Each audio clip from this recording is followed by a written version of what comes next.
Cast out everything else.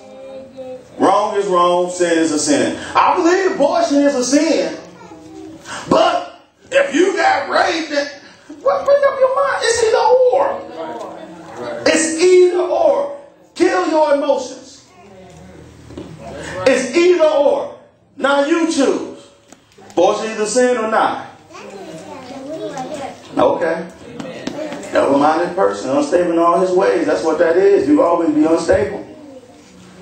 Now, trust in the Lord with all thy heart, lean not unto thy own understanding. In all thy ways acknowledge him, and he shall direct thy path. In all your ways, if you acknowledge God in all your ways, everything you do when you get up in the morning from sunrise to the sun going down, if you acknowledge God in your giving, if you acknowledge God, see, don't acknowledge man telling you what to give. You acknowledge God in your giving. He will direct your path. He will tell you what to give. He'll tell you what to do, how to do. He'll speak to you. He'll tell you to follow leadership. Acknowledge God. If you acknowledge God, amen, he will guide with a spirit. When you receive the spirit, it will give you order because it will direct you. It will direct you in being obedient. It will direct you. Right. Amen. But you have to acknowledge God.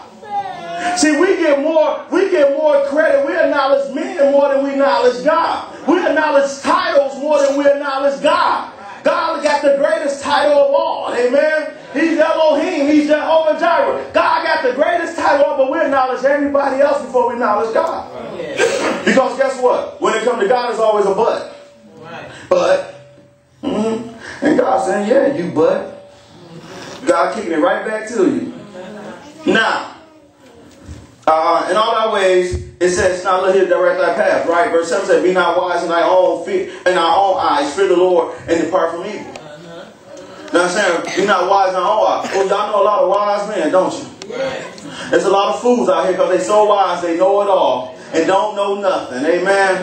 And don't know nothing. Be not wise because they're wise in their own eyes, in their own efforts, and their own things they're doing. They think age is a criteria for wisdom, and wisdom it's not. The Bible says whosoever asks, he will give the wisdom. Amen. So you can be 14, 15 years old, have more wisdom than someone 30, 40 years old. Amen. But it's what you seek out of. It's what you seek. Amen.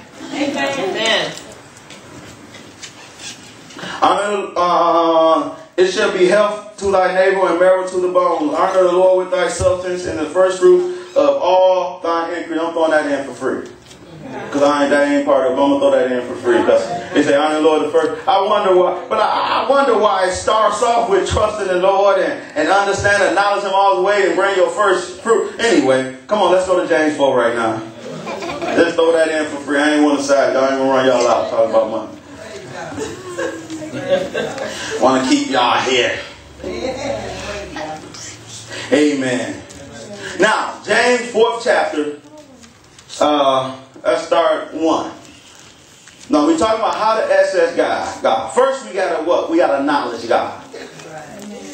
Right? We gotta acknowledge that He's King. Either He's gonna be King of your life, and what a king does, a king control your resources. A king control the law, the rules. The king controls your resources. The king is the king. His word is what it is, right?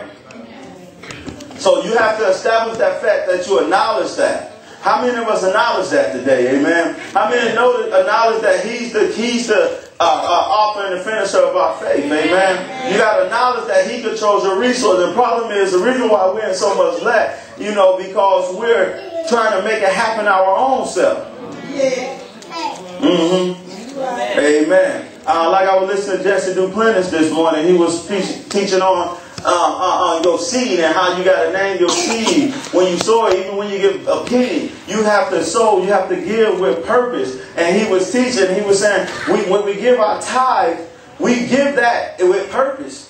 He said because the tithe is to meet the house. It keeps the light. It's to sustain the house of God. If it got to pay payroll, it pay the payroll. It keep lights. It keep the gas. It keeps the house of God. And he said, look, you paying your tithe. He said, look, your house, and you sold into that. So that means, he said, now look at your situation and watch. Your house is being sustained. Amen. You're probably not in abundance. But it's being sustained. That's the same thing your tithes do to the house of God. It sustains the house of God.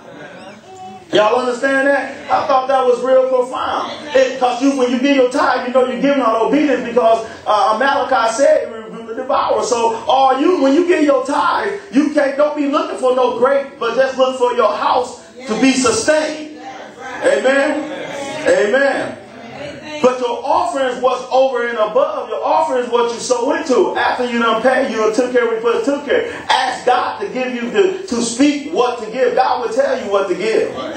Amen. And that's why we go talk about this. The only way you can hear God is God got to trust you. So you got to gain trust so you can access God. So when God's speaking, you can hear Him. Amen.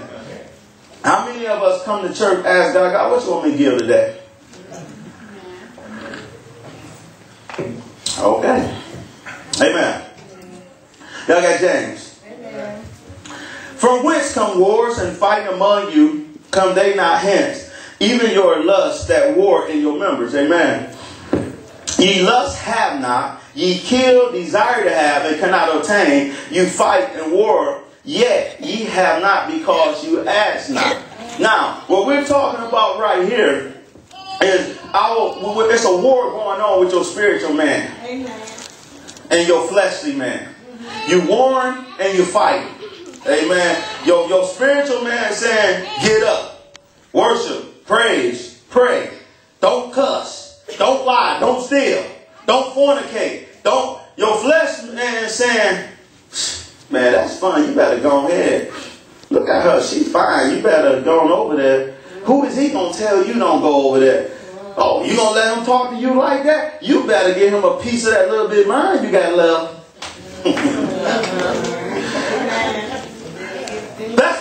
That's the war that's going on.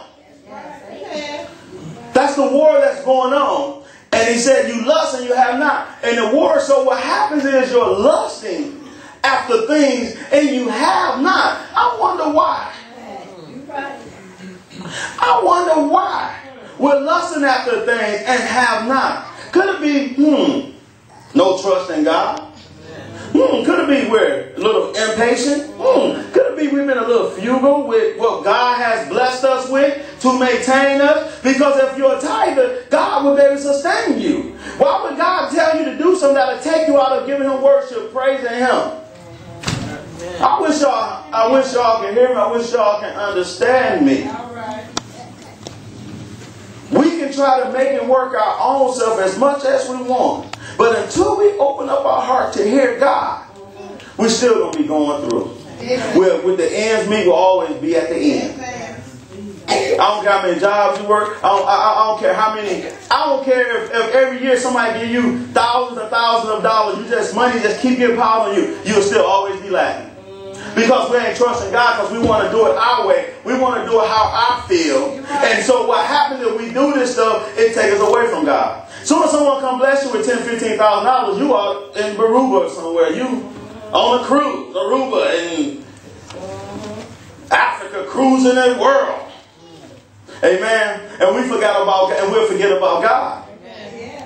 It says, you ask amiss. Verse 2 says, ye lust and have not. You kill and desire to have and cannot attain. You kill. Look, and I'm going to say you kill. You kill people. Spiritually. Because you walk over. You kill yourself. Matter of fact, sometimes we kill our